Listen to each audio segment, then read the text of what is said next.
Hi, I'm Donal Raynor and I work here in St. Stephen's Green, and today I'm going to talk about hanging baskets, and I'm going to show you how to do a hanging basket. This is the one here in true Blue Peter fashion. We have one here prepared earlier, and as you can see, beautiful summer display, pride of place in any house, gardens.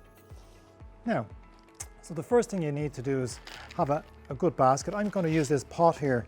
I find it good to have a firm base. It's a bit of compost there, and I place the pot in here so it doesn't wobble all over the place.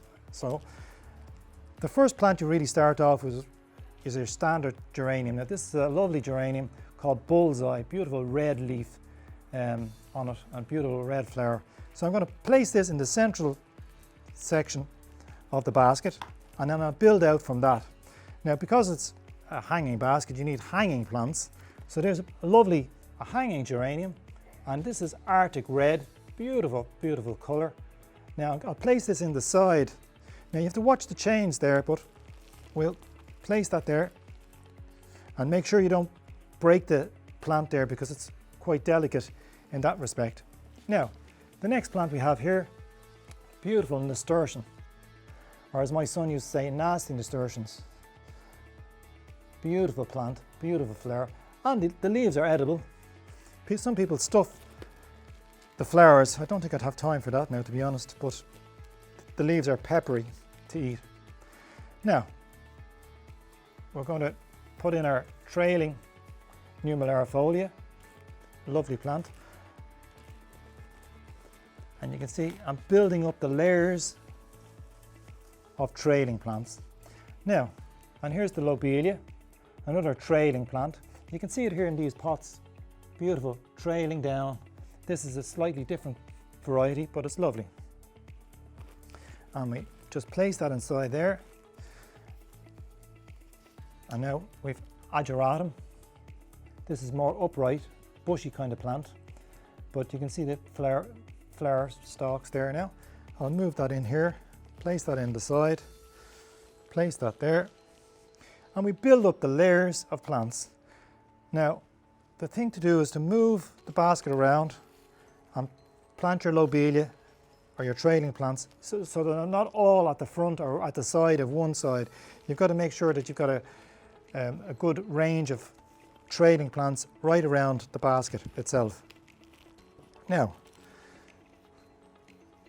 we have beautiful nemesia there, a trailing plant, relation of the snapdragon, first cousin of the snapdragon actually.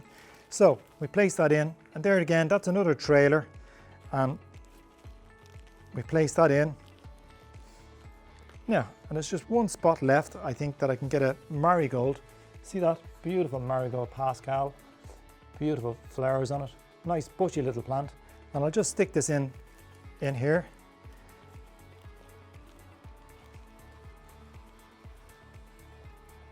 Now, and I have some compost just to fill in the gaps that I have.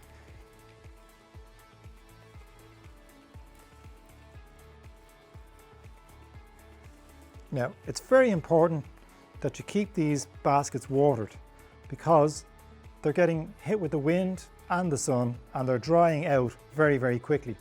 So I have in the compost some swell gel, which is a bit like wallpaper paste. It swells out.